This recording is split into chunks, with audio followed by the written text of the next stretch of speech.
નમસ્કાર મિત્રો, આજના સૌથી મોટા સૌથી અગત્યના તમામ ગુજરાતી મિત્રો, તમામ ખેડૂત મિત્રો માટે આજના સૌથી મોટા સૌથી ઇમ્પોર્ટન્ટ સમાચાર। 1 તારીખ 1 જુલાઈથી મોટા ફેરફારો થઈ ગયા છે। તમામ ફેરફારો જાણીશું। સાથે ધબધબાટી વરસાદની આગાહી, 3 સિસ્ટમ સક્રિય થઈ ગઈ છે, એના વિશે જાણીશું। ખેડૂતોનું આંદોલન વધુ મક્કમ બની ગયું છે। સરકાર હવે આમાં સંપર્ક કરશે। ખેડૂત આંદોલન મક્કમ થઈ ગયું છે, એના વિશેના સમાચાર જાણીશું। તો 1 જુલાઈથી મોટા ફેરફાર।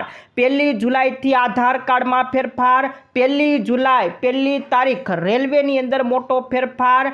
1 તારીખ એલપીજી સિલિન્ડરમાં મોટો ફેરફાર। 1 તારીખ આઈટીઆર ફાઇલમાં મોટો ફેરફાર। 1 તારીખ પાસપોર્ટની અંદર મોટો ફેરફાર। 1 જુલાઈ ક્રેડિટ કાર્ડની અંદર મોટો ફેરફાર। 1 તારીખ પીએફના પૈસા મોટો ફેરફાર। તો 1 તારીખ કાર મોંઘી થવાને લઈને સૌથી મોટા સમાચાર। સાથે એલપીજી અને પીએનજી સિલિન્ડરને લઈને મોટા બિગ ન્યૂઝ આવી ગયા છે। તમામ સમાચાર આજના વિડીયોની અંદર જણાવવાના છે। તો 1 જુલાઈથી મોટા ફેરફારો આજના વિડીયોમાં જણાવીએ। પહેલાં જે મિત્રો નવા હોય આપણી ખેડૂત દુનિયા ચેનલને ફટાફટ સબસ્ક્રાઈબ કરી લેજો। તો નમસ્કાર મિત્રો, 1 તારીખ આવવાની છે, નવો મહિનો શરૂ થવાનો છે। 1 જુલાઈથી મોટા ફેરફારો થવાના છે, જાણીએ। એની પહેલાં જાણી લઈએ, 3 સિસ્ટમ ગુજરાતની અંદર સક્રિય થઈ ગઈ છે ને એના ઉપરથી હવે ગુજરાતમાં ધબધબાટી વરસાદ પડવાની આગાહી હવામાન વિભાગ દ્વારા કરવામાં આવી છે। જ્યાં મિત્રો ગુજરાતની અંદર 3 સિસ્ટમ સક્રિય થઈ ગઈ છે। કાળઝાળ ગરમી વચ્ચે હવામાન વિભાગે મોટી રાહત આપી છે, જેમાં એક છે વેસ્ટર્ન ડિસ્ટર્બન્સ, આ પહેલી સિસ્ટમ। બીજું છે સાયક્લોનિક સર્ક્યુલેશન, આ બીજી સિસ્ટમ। અને નીચે કેરળથી મહારાષ્ટ્ર સુધીનો જે ટ્રફ છે, આ 3 સિસ્ટમ મજબૂત રીતના સક્રિય થઈ ગઈ છે। અને આગામી 2 તારીખ અને 3 તારીખે રાજ્યભરમાં સાર્વત્રિક વરસાદ લઈને આવશે। તો 3 સિસ્ટમ સક્રિય થઈ ગઈ, વેસ્ટર્ન ડિસ્ટર્બન્સ, સાયક્લોનિક સર્ક્યુલેશન અને એક ટ્રફ નીચેથી જે આવી રહ્યો છે ટ્રફ। આમ 3 સિસ્ટમને કારણે 2 જુલાઈ અને 3 જુલાઈના રોજ ગુજરાતની અંદર ધબધબાટી વરસાદ પડવાની આગાહી કરી છે। સાર્વત્રિક વરસાદ પડશે એવી આગાહી હવામાન વિભાગ દ્વારા કરવામાં આવી છે। આપણે ગઈકાલના વિડીયોની અંદર પણ 2 તારીખ અને 3 તારીખની આગાહી કરી હતી। તો 2 અને 3 તારીખે ધબધબાટી વરસાદ પડશે। આ સાથે મિત્રો ખેડૂત મિત્રો માટે સૌથી મોટા સમાચાર, જે જેતપર ગામે ખેડૂત મિત્રો અમરણાંત ઉપવાસની અંદર આંદોલનમાં ઉતરીને ઘણા સમયથી બેઠા છે। હવે સરકાર ધ્યાન આપવાનું શરૂ કરી નાખ્યું છે। ખેડૂત મિત્રોને ચર્ચા કરવા માટે બોલાવ્યા છે, પણ ખેડૂતોએ એને તદ્દન ના પાડી દીધી છે કે અમે ચર્ચા કરવા આવવાના નથી। શું આખી વાત છે જણાવી દઉં। તો મોરબીના જેતપર ગામે ખાનગી વીજ કંપની સામે જે ખેડૂત મિત્રો આંદોલન ઉપર ઉતર્યા છે, અમરણાંત ઉપવાસ કરી રહ્યા છે, એ આંદોલન હવે મક્કમ બની ગયું છે। આંદોલન સમેટવા માટે અને સુખદ અંત લાવવા માટે સરકાર દ્વારા મધ્યસ્થતાનો પ્રસ્તાવ મૂકી રહ્યો, એટલે કે કેવી રીતના આંદોલન સમેટી લેવાય એ માટે ખેડૂતોને ત્યાં બોલાવવામાં આવી રહ્યા છે કે આવો આપણે ચર્ચા કરીએ અને તમને લોલીપોપ પકડાવી દેવે। પણ ખેડૂત મિત્રોએ ના પાડી દીધી છે, તદ્દન ઇનકાર કરી નાખ્યો છે। આમંત્રણનો સવિનય અસ્વીકાર કરી નાખવામાં આવ્યું છે। ખેડૂત નેતા નિકેત પંચાસરાએ સરકાર તરફથી જે મળેલું બેઠકનું સંબોધન હતું, આવેદન હતું, એને સ્વીકારવાનો સાફ ઇનકાર કરી નાખ્યો છે। અને આ સાથે ખેડૂતોએ સરકારને એ પણ કીધું કે અમે સરકાર સાથે વાટાઘાટોના દ્વાર બંધ કર્યા નથી, પરંતુ વાતચીત ટેબલ ઉપર આવે એ પહેલાં કડક શરત મૂકી છે કે સરકાર સાથે ચર્ચા કરવા માટે અમે તૈયાર છીએ, પરંતુ એ પહેલાં ખેડૂતોના દરેક મુદ્દા અને માંગણીઓ સરકાર પોતાનો સ્ટેન્ડ લેખિતમાં આપે। એટલે કે અમે જે માંગણીઓ મૂકી છે એનો જવાબ લેખિતમાં સરકાર જો આપી દે તો અમે ચર્ચા કરવા માટે તૈયાર છે, એ સિવાય અમે ચર્ચા કરશું નહીં, કોઈ બેઠકમાં આવવાના નથી. તો સરકાર લેખિતમાં જવાબ આપે, પોતાનો અભિગમ લેખિતમાં જણાવે, પછી જ ખેડૂતો બેઠકની અંદર ભાગ લેશે. આ ખેડૂતોને ચોખ્ખો જડબાતોડ જવાબ સરકારને આપી દીધો છે. એટલે અમે કોઈ લોલીપોપ પકડવા આવવાના નથી. લેખિતમાં પહેલાં જવાબ આપો તો અમે આવશું, એ સિવાય આવવાના નથી. તો ખેડૂત આંદોલન મક્કમ બનીને બેઠું છે. સરકાર એને પ્રયાસ મનાવવાના કરી રહી છે, પણ ખેડૂતો એકના બે થવાના નથી. તો આ જેતપર ગામે જે ખેડૂતો કરી રહ્યા છે એ સૌથી મોટા તમામ ખેડૂતો માટે એક સારા ઉદાહરણના સમાચાર છે, અને આ તમામ ખેડૂતો માટે એક હિંમતના સમાચાર કહી શકાય. ત્યાર પછીના મિત્રો, હવે આવી જે મેન સમાચાર, મુખ્ય સમાચાર ઉપર 1 જુલાઈ નવો મહિનો આવવાનો છે, નવો મહિનો શરૂઆત થવાની છે, મોટા ફેરફારો થવાના છે. સૌથી પહેલો ફેરફાર આધાર કાર્ડને લઈને થવાનો છે.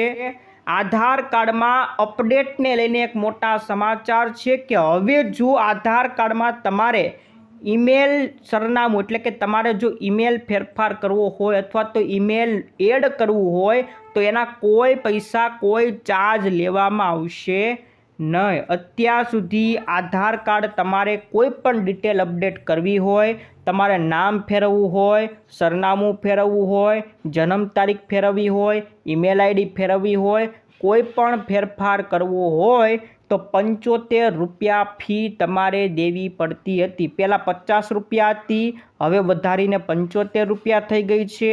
પણ હવે એક અપડેટના તમારે પૈસા દેવાના નથી.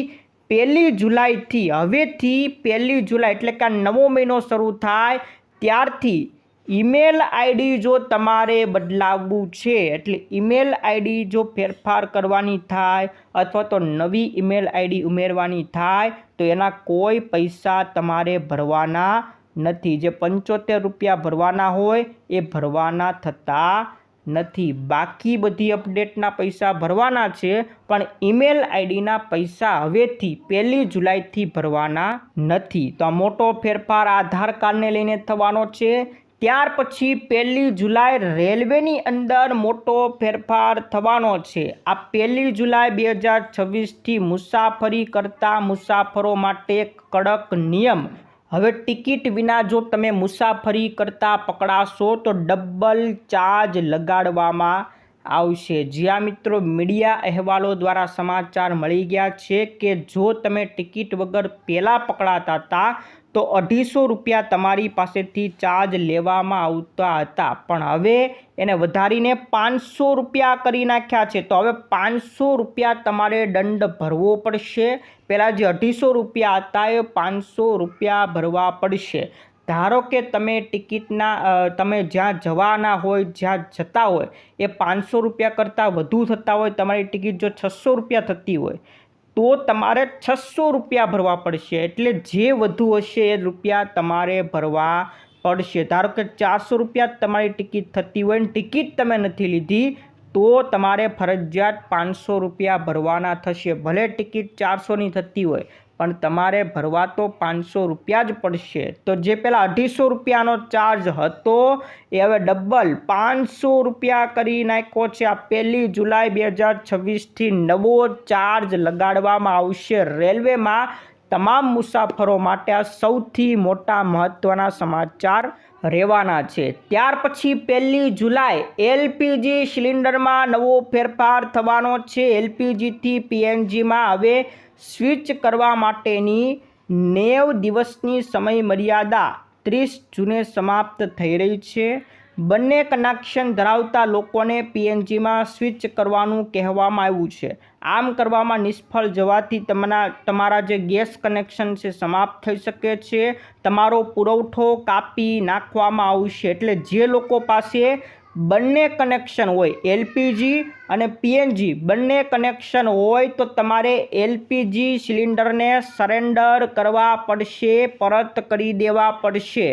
ખાલી તમારે પીએનજી કનેક્શન જ વાપરવાનું રહેશે. તો 1 જુલાઈથી ઇન્ડેનના ગ્રાહકો, એચપીના ગ્રાહકો કે પછી ભારત ગેસના ગ્રાહકો આ બધા માટે એક જ નિયમ છે કે પીએનજી કનેક્શન હોય તો એલપીજી કનેક્શન બંધ થઈ શકે છે. જો તમે તમારી જાતે સ્વયંભૂ તમારું એલપીજી કનેક્શન બંધ કરાવશો તો તમને એક કૂપન આપવામાં આવશે. આ કૂપનનું કામ શું હશે કે ભવિષ્યમાં તમારે ક્યારે ફરીથી જો એલપીજી સિલિન્ડર લેવાનો થાય તો કૂપનની મદદથી તમે એલપીજી સિલિન્ડર લઈ શકશો. અને આની સાથે સાથે જે લોકોના વિસ્તારની અંદર પીએનજીની સુવિધા આવી ગઈ હોય એ લોકોને પણ તાત્કાલિક ફરજિયાત પીએનજીની અંદર પીએનજી કનેક્શન લેવું પડશે. 3 મહિનાની તમને અપડેટ આપવામાં આવી છે કે 3 મહિનાની અંદર તમારે પીએનજી કનેક્શન ફરજિયાત લેવું પડશે. તો તમારા વિસ્તારમાં જો પીએનજીની સુવિધા આવી ગઈ હોય તો તમારે 3 મહિનામાં પીએનજી કનેક્શન લેવું પડશે. આ બિગ ન્યૂઝ ફરજિયાત કરી નાખવામાં આવ્યું છે. ત્યાર પછીના મિત્રો ફેરફાર 1 જુલાઈથી એક મોટો ફેરફાર આઈટીઆર ફાઇલને લઈને પણ કરવામાં આવ્યો છે. આઈટીઆર ફાઇલની સમય મર્યાદાને લઈને એક મોટો ફેરફાર કે આઈટીઆર 1 અને આઈટીઆર 2 આ ફોર્મ ફાઇલ કરનારા જે પણ કરદાતા હોય એને નાણાકીય વર્ષ 2025 અને 26 માટે રિટર્ન ફાઇલ કરવાની અંતિમ તારીખ 31 જુલાઈ 2026 રાખવામાં આવી છે. આ સમય મર્યાદા જો તમે ચૂકી જશો તો કર પ્રણાલીઓ ઉપર દંડ અને પ્રતિબંધો લાગી શકે છે. તો જો તમે આઈટીઆર 1 અને આઈટીઆર 2 ભરતા હોય તો છેલ્લી તારીખ તમારે માટે 31 જુલાઈ રાખવામાં આવી છે. અને જો તમે આઈટીઆર 3 જે લોકો આઈટીઆર 3 અને આઈટીઆર 4 ભરતા હોય તો એમના માટે છેલ્લી તારીખ 31 ઓગસ્ટ રાખવામાં આવી છે. તો તમામ મિત્રો નોંધ કરજો, આઈટીઆર 1 અને આઈટીઆર 2 ભરતા હોય તો છેલ્લી તારીખ 31 જુલાઈ, આઈટીઆર 3 અને આઈટીઆર 4 ભરતા હોય તો છેલ્લી તારીખ 31 ઓગસ્ટ રાખવામાં આવી છે. ત્યાર પછી 1 જુલાઈ પાસપોર્ટની અંદર પણ ફેરફાર કરવામાં આવ્યો છે. નિયમિત અને તાત્કાલિક અરજદારો બંને માટે પાસપોર્ટ મેળવવાનું ટૂંક સમયમાં વધુ મોંઘું બનશે. વિદેશ મંત્રાલયે 1 જુલાઈ 2026થી નિયમિત અને તાત્કાલિક પાસપોર્ટ ભારત અને વિદેશ બંનેની અંદર એની જે સેવા હતી એની ફી હતી એ વધારવાનો મોટો નિર્ણય કર્યો છે. આનો અર્થ એ છે કે પાસપોર્ટ માટે હવે અરજી કરવી પહેલાં કરતાં વધુ ખર્ચાળ બનશે. એટલે પાસપોર્ટ કઢાવવાનું મોંઘું થઈ જવાનું છે. 1 જુલાઈથી આ નવો ફેરફાર લાગુ થઈ જશે. ત્યાર પછી ક્રેડિટ કાર્ડમાં પણ 1 તારીખથી નવો ફેરફાર થવાનો છે. એસબીઆઈ કાર્ડ પસંદગીના ફોનપે એસબીઆઈ ક્રેડિટ કાર્ડ માટે રિવોર્ડ પોઈન્ટ્સમાં ફેરફાર લાગુ કરી રહ્યું છે. એટલે જે એસબીઆઈના ફોનપે એસબીઆઈ ક્રેડિટ કાર્ડ છે એના રિવોર્ડ પોઈન્ટમાં ફેરફાર થશે. સાથે સાથે 1 જુલાઈથી એચડીએફસી ક્રેડિટ કાર્ડના જે લોકો છે, કાર્ડ ધારકો છે, એણે દર કેલેન્ડર ક્વાર્ટરમાં 3 વખત મફતમાં ડોમેસ્ટિક એરપોર્ટ લાઉન્જનો ઉપયોગ કરી શકશે. એટલે કે એક ક્વાર્ટરની અંદર 3 વખત તમે મફતમાં એરપોર્ટ લાઉન્જનો ઉપયોગ કરી શકશો. જોકે અગાઉના કેલેન્ડર ક્વાર્ટરમાં ઓછામાં ઓછા 60 રૂપિયા ખર્ચ કર્યા હોવા જોઈએ. તો એચડીએફસી કાર્ડ અને એસબીઆઈ કાર્ડની અંદર આ મોટો ફેરફાર સાથે મિત્રો હવે પીએફના પૈસા ઉપાડવા તમારા માટે સરળ થઈ જવાના છે. 1 જુલાઈથી નવો ફેરફાર ઈપીએફઓ 3.0 લોન્ચ કરી નાખવામાં આવ્યું છે. શ્રમ અને રોજગાર મંત્રી મનસુખ માંડવિયાએ સંકેત આપી દીધો છે કે ઈપીએફઓ 3.0 જૂન મહિનાના અંતમાં શરૂ થઈ શકે છે. એટલે હવે એવી અપેક્ષા રાખી શકીએ કે જુલાઈની શરૂઆતમાં જ આ ઈપીએફઓ 3.0 લોન્ચ થઈ જશે. આનાથી હવે પીએફના પૈસા ડાયરેક્ટ તમે કોઈ પણ યુપીઆઈ આઈડીની મદદથી લઈ શકશો. હવે તમારે કોઈ ફોર્મ ભરવાની જરૂર નહીં પડે, લાંબી રાહ જોવાની જરૂર નહીં પડે. તમારા પીએફના પૈસા યુપીઆઈના માધ્યમથી ડાયરેક્ટ તમારા ખાતામાં લઈ શકશો અને એટીએમ દ્વારા પણ તમે એને સરળતાથી ઉપાડી શકશો. હવે કોઈ ફોર્મ ભરવાની જરૂર પડવાની નથી. ક્યારથી લોન્ચ થવાનું છે ઈપીએફઓ 3.0?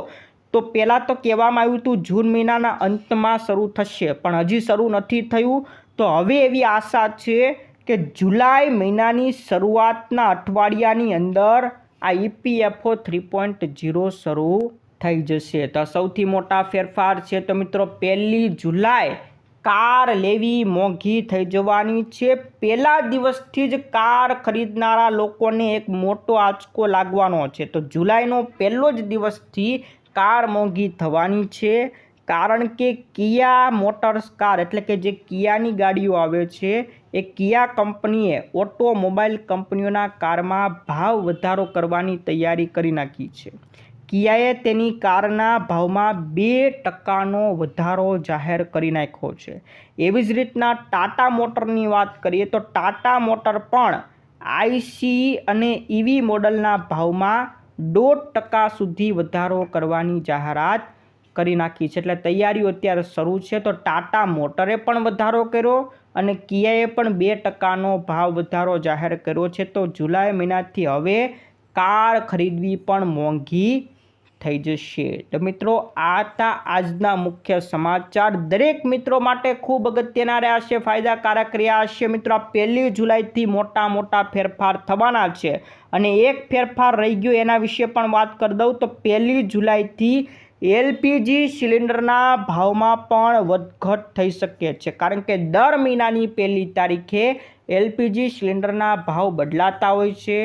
તો આ વખતે 1 તારીખે પણ LPG સિલિન્ડરના ભાવમાં ફેરફાર થવાનો છે. તો મિત્રો આ હતા આજના ઉપયોગી સમાચાર અપડેટ. અને મિત્રો જે ગુજરાતની અંદર 2 તારીખ અને 3 તારીખે ચોમાસાની ફરીવાર ધબધબાટી બોલાય એવી શક્યતા જોવામાં આવી રહી છે. મિત્રો રોજે રોજ સમાચાર આપતા રહીશું. આજ માટે વિદાય લઈએ છીએ. ફરી મળીશું આવતા વિડીયોમાં. જય જવાન જય કિસાન.